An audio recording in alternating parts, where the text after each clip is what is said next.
Hi, I'm your host Vasco Duarte. Welcome to the Scrum Master Toolbox podcast, where we share tips and tricks from Scrum Masters around the world. Every day, we bring you inspiring answers to important questions that all Scrum Masters face day after day.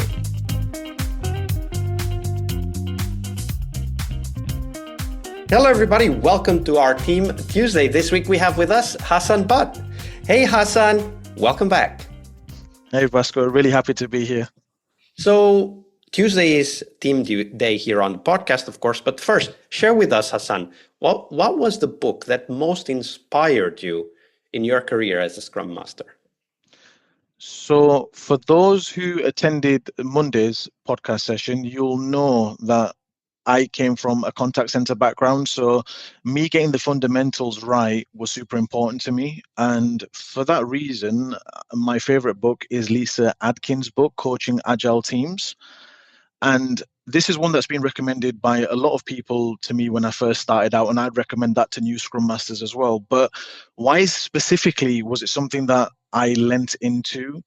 For those who were listening in yesterday, you would know that I had some feedback around active listening being something that I needed to improve on. And Lyssa Adkins' book has a specific chapter around mastering yourself, that you should look to master yourself before you look to do things with teams. So having or suffering from impostor syndrome, being the new guy from the contact center surrounded by loads of senior level colleagues, I knew that I had to look inwards and master myself and look to improve, to kind of remove that imposter syndrome and get me to a point where I felt confident in myself.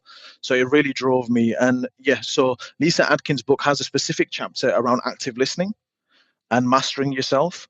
So I really, really delved into that because it was something that was important to me. And I go back to, I'm great at talking. Put me in a room, I'll fill the space with words. But sometimes you get the best stories and you get the best experiences when you take the time to just pause, listen, embrace the moment. And that's something that helped me with. Absolutely. Great recommendation. I'll put the link in the show notes for people to find the book easily. But now we turn our attention to teams, the core of our focus as Scrum Masters. And of course, sometimes they fail.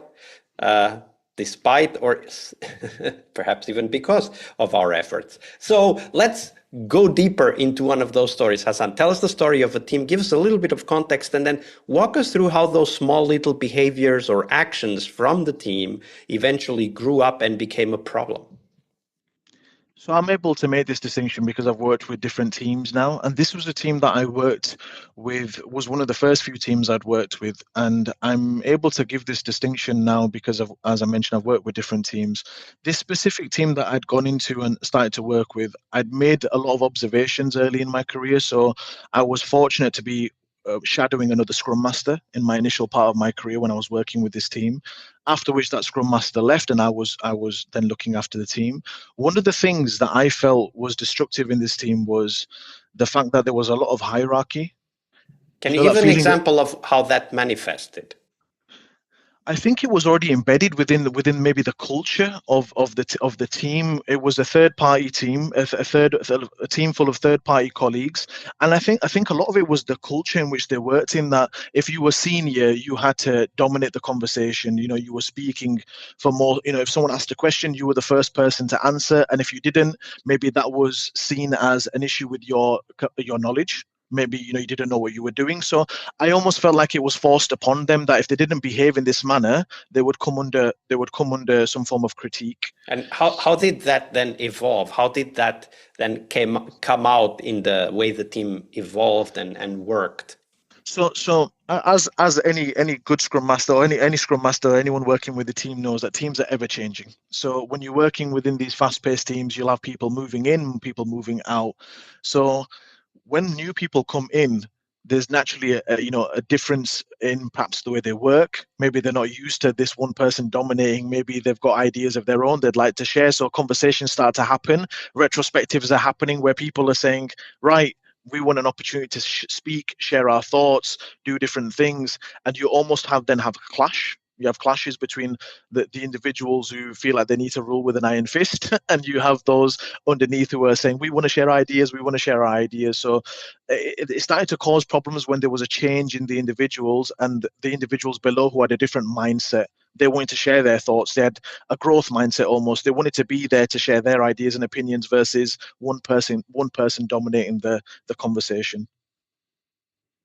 One of the things that is very interesting for me to explore now further with you is, of course, because you had been one of those people before, right? You were also a beginner Scrum Master who was coming in and maybe having ideas and perhaps not necessarily feeling comfortable with sharing all of those ideas. And you were seeing that in your colleagues right there, right? Like they came in, they were new to the team, but they had ideas. They wanted to share them. They wanted to be heard, but then they were being kind of pushed down and kind of refused by their colleagues. How did that make you feel?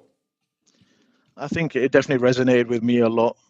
A person who comes into an environment with loads of ideas, and this can be in any role, any place in your life. When you have ideas, the best thing another person can do is listen. Listen to your ideas, cultivate those ideas, embrace those dreams that you've got. When you come into a new area, fresh face with loads of ideas, the worst thing that can happen is someone shut you down and make you feel like your opinion is not worth anything, because very quickly those people will go within their shell, and you're gonna, it's like a turtle, it feels danger, it goes within its shell, it doesn't want to come back out again. To coax that turtle back out of its shell is a very, very hard task indeed.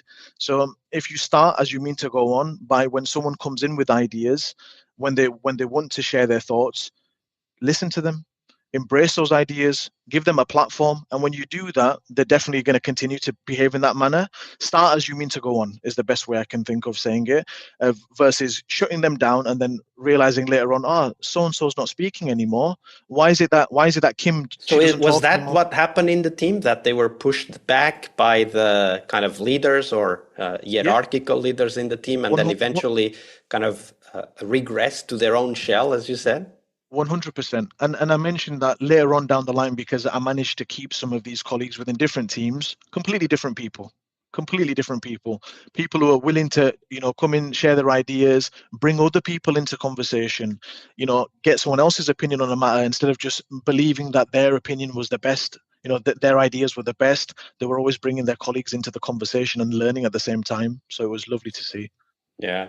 And this is actually one of the aspects that, going back to your story from yesterday, as you became a Scrum Master, this is one of the aspects that we need to be very careful, because, in your case, it was your first role as a Scrum Master. In this team member's case, they were new to the team. And one of the things that is really interesting and important for me also in that role as a Scrum Master or as an Agile coach is to foster that openness to sharing ideas. Not all ideas are great, but a great idea can come from anyone.